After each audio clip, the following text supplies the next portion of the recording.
Panorama group, जो सोचता है वो करता है। नमस्कार, आप देख रहे हैं न्यूज हाट। मैं हूं कुमोद कुमार। दिल्ली में पूर्वांचलियों को और बिहारियों को साधने के लिए आज जेपी नड्डा ने एक कार्यक्रम का आयोजन किया। इसमें बिहारियों को कैसे बिहार जाकर बीजेपी की जीत सुनिश्चित करनी है, इसको लेकर जो आज बिगुल फूका है।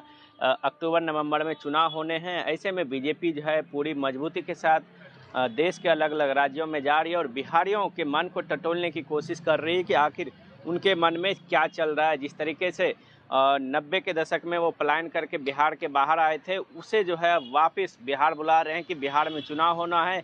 ऐसे में बिहार में कैसे सुनिश्चित की जाए कि बीजेपी और एनडीए की सरकार बनाई जाए। और दूसरी खबर है राजधानी दिल्ली में कि यहाँ पावर कट जो है लगातार हो रहे हैं। आम आदमी पार्टी और अरविंद केजरीवाल लगातार जो है हमला किए हुए हैं कि दिल्ली में आखिर इतने पावर कट क्यों लग रहे हैं। और तीसरी खबर ये है कि जिस तरीके से अरविंद केजरीवाल लगातार जो है कह रहे थे कि हमने कई सारी नौकरियां दी, लेकिन जब खुलासे हुए, बीजेपी की सरकार आई, लगातार जो है कई खुलासे हो रहे हैं। उस पर जो है रेखा गुप्ता ने खुलासे किए हैं कि आखिर कई पोर्टल्स बना करके कई लोगों की नौकरियों के वादे किए थे लेकिन उसे नहीं मिले। इसको लेकर हम आज पूरे विस्तार से बताएंगे आखिर इन सभी मुद्दों पे किस तरीके से दिल्ली में पूरी तरीके से जो है गहमा गहमी है। सबसे पहले हम बता देते हैं कि आज के कार्यक्रम के सबसे पहले कार्यक्रम में बताएंगे कि कैसे आज जो है दिल्ली के अंबेडकर इंटरनेशनल सेंटर में जगत प्रकाश नड्डा आए और काफ़ी संख्या में बिहार के लोग आए हुए थे, जो 90 के दशक में, 2000 के दशक में बिहार के बाहर आए हुए थे, दिल्ली आए हुए थे, उन्हें एकजुट करने के लिए। चूँकि बिहार में विधानसभा चुनाव होने हैं, ऐसे में जो है उन्हें मूल मंत्र दिया कि कैसे बिहार को जीतना है। आपको बता दें कि बिहार में जिस तरीके से लगातार नीतीश कुमार के नेतृत्व में एनडीए की सरकार चल रही है, वो साफ कह रहे हैं कि नीतीश कुमार ने काम किया है। इसी को एजेंडे को लेकर और प्रधानमंत्री मोदी जो 10-11 सालों में काम किए, उस एजेंडे को लेकर जो है जनता के बीच जाना है। आपको ये भी बता दें कि 2-3 दिन पहले जो है एनडीए बिहार की बैठक हुई थी और इसमें भी जगत प्रकाश नड्डा आए थे और इन्होंने साफ किया था कि अपने अपने लोकसभा क्षेत्र में जाइए, अपने अपने विधानसभा क्षेत्र में जाइए और जो लोगों की समस्याएं हैं उसको सुनने की कोशिश कीजिए कि आखिर क्या समस्या है, क्या बच रही है। दूसरी तरफ जो उन्होंने लालू प्रसाद यादव के कार्यकाल का जिक्र किया कि कैसे बिहार को जो है 1990 के दशक में लूटा जा रहा था और लोग वहां से पलायन करने को मजबूर थे, किस तरीके से क्राइम का स्तर जो है काफ़ी बढ़ गया था। इसको लेकर कहीं ना कहीं जो बिहार के प्रवासी लोग हैं, बिहार के रहने वाले दूसरे प्रदेशों में लोग हैं, उन्हें जो है ये बताने की कोशिश कर रहे थे। आपको ये बता दें कि बिहार दिवस के बहाने जो है बीजेपी लगातार जो है स्नेह मिलन कार्यक्रम, एक भारत श्रेष्ठ भारत कार्यक्रम को लेकर देश के अलग अलग राज्यों में जो है 76 कार्यक्रम की है। 22 मार्च से 29 मार्च तक ये कार्यक्रम होना था। आज 29 मार्च है। ऐसे में जो है देश के अलग अलग कार्यक्रम हुए और इसे बीजेपी सफल बनाने में कोशिश हुई है। और जो बीजेपी के जो जितने सारे लीडरशिप है बिहार के, उन्हें जो बिहार के अलग अलग राज्यों से लाए गए और देश के अलग अलग कोनों में भेजे गए। कैसे जो है बिहारियों को अपने बिहार के बारे में बताना है, संस्कृति के बारे में बताना है। बिहार और जो पहले बिहार था आज़ादी के बाद, आज़ादी से पहले जिस तरीके से उनकी सांस्कृतिक धरोहर है, उन्हें कैसे वापस लिया जाए। तो इसको लेकर कहीं ना कहीं जगत प्रकाश नड्डा जो है अपने बिहार के लोगों में, प्रवासी लोगों में जो है जोश भरते दिखे। तो कहा जा सकता है कि 2025 का विधानसभा चुनाव जो है दिलचस्प होने वाला है।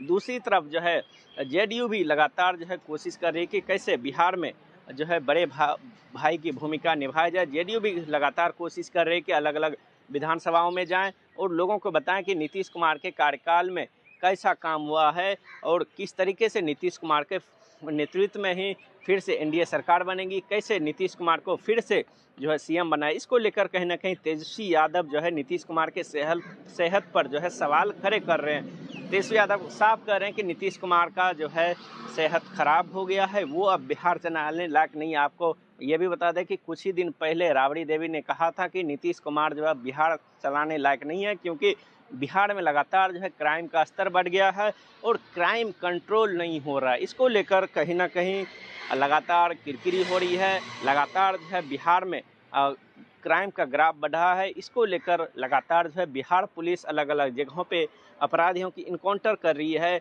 लेकिन दूसरी तरफ जो है चिराग पासवान ने भी बयान दिया है कि बिहार की राजनीति में उनकी खासी दिलचस्पी है। एक निजी चैनल में उन्होंने इंटरव्यू दिया, उन्होंने कहा कि बिहार की राजनीति में उनकी अच्छी खासी दिलचस्पी है, वो बिहार लौटना चाहते हैं। आखिर क्यों बिहार लौटना चाहते हैं? केंद्र की राजनीति से वो बिहार वापस जाना चाहते हैं। साथ ही ये बता दें कि चिराग पासवान जो है इस विधानसभा चुनाव में उनके पार्टी के लोग करीब 50 से ऊपर सीटें मांग कर रहे हैं। इसको लेकर कहीं ना कहीं सीट बंटवारे को लेकर भी कहीं ना कहीं मत्थापच्ची शुरू हो गई है। तो कहीं ना कहीं कह सकते हैं कि पूर्वांचलियों को साधने के लिए बिहार बीजेपी जो है जो देश के अलग अलग कोने में जा रही है, प्रदेश के अलग अलग कोने में जा रही है, वो साधने की कोशिश कर रही है कि आखिर बिहार में अक्टूबर नवंबर में चुनाव होने हैं, कैसे बिहार की जीत सुनिश्चित की जाए, उसको लेकर कहीं ना कहीं बिहार की बीजेपी पूरी जो है तैयारी कर ली है कि कैसे दिल्ली में प्रवासी लोग रह रहे हैं उसे बिहार लाया जाए। और दूसरी खबर है कि राजधानी दिल्ली में लगातार जो है पावर कट की समस्याएं आ रही है। इसको लेकर आम आदमी पार्टी ने बीजेपी सरकार के ऊपर जो है सवाल खड़े कर रही है। आम आदमी पार्टी का कहना है कि हमने पहले ही कहा था कि जब से बीजेपी की सरकार आएगी पावर कट होने शुरू हो जाएंगे और बिजलियां जो है 24 घंटे नहीं मिलेगी। इसको लेकर कहीं ना कहीं जो बीजेपी नेता और जो मंत्री हैं दिल्ली सरकार में आशीष सूद, उन्होंने पूरे डाटा के साथ जो है पलटवार किया है। आशीष सूद ने कहा है कि पिछले एक साल में 21,597 बार जो है 1 घंटे या उससे ज़्यादा पावर कट हुई है। और आप पंजाब से ट्वीट कर दावा कर रहे हैं कि पिछले 10 सालों से एक भी पावर कट नहीं हुआ। अगर आप चाहें तो पिछले 10 सालों के आंकड़े भी उपलब्ध करवा सकते हैं, क्योंकि आपके पास तो कोई मंत्रालय ही नहीं है जहां से आप खुद देख सकें। 21,597 आउटेज, यानी हर दिन औसतन दिल्ली में 59 बार बिजली की कटौती हुई। यह है आपके झूठी दिल्ली मॉडल की असली सच्चाई। केजरीवाल जी, आपके फेक न्यूज़ और भ्रम फैलाने की आदत हो गई है। आपको बता दें कि आशीष सूद ने एक डाटा भी रिलीज किया है। पिछले साल जनवरी में जो है 2660 बार जो है बिजली कट हुई है 1 घंटे या उससे ज़्यादा। फरवरी में 2861, मार्च में 2745, अप्रैल में 1567, मई में 676, जून में 605 बार बिजली गुल हुई है और जुलाई में 602 और अगस्त में 690, सितंबर में 1531 और नवंबर में 1000 बिजली गुल हुई है 1000 बार।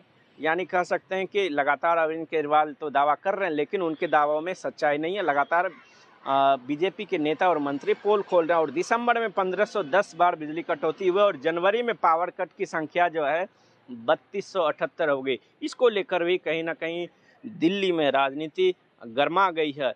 लगातार कहा जा सकता है कि दिल्ली में अरविंद केजरीवाल जो है सवाल खड़े कर रही है बीजेपी के कामकाज को लेकर, लेकिन बीजेपी जो है अपने डाटा के साथ जो है फ्रंट फुट पे खेलने की कोशिश कर रहे हैं कि कैसे इन 10-11 सालों में दिल्ली को लूटने का काम किया। और तीसरी सबसे बड़ी खबर यह है कि मुख्यमंत्री रेखा गुप्ता ने एक खुलासा किया उनके मंत्रिमंडल ने कि 2019 से 24 के बीच जो ऑनलाइन अप्लायमेंट पोर्टल के जरिए 2 लोगों की ही नौकरी मिली है। नौकरी की समस्या दिल्ली में रहती है। नौकरी की समस्या को लेकर लगातार जो है आम आदमी पार्टी कहती रही कि हमने बेरोजगारी दर घटाई, लेकिन वो बेरोजगारी दर कितनी घटी है बीजेपी की सरकार ने इसका खुलासा किया है।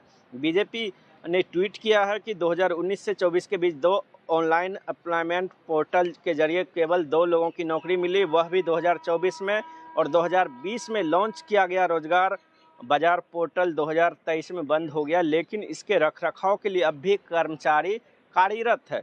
2009 से चल रहे पुराने पोर्टल पर पिछले 3 सालों में 34 लाख रुपए खर्च हुए, बावजूद इसके कोई खास लाभ नहीं मिला। 2015 से 24 तक 4.5 लाख बेरोजगारों के नाम रजिस्टर कराया गया, लेकिन 10 सालों में सिर्फ 10 बार जो है रोजगार मेले आयोजित हुए हैं। इसको लेकर कहीं ना कहीं बीजेपी लगातार जो है अपनी डाटा के साथ अपनी सरकार को के बचाव में जो है उतर गई है। तो आज के लिए बस इतना ही, तब तक देखते रहे न्यूज़ 8। धन्यवाद।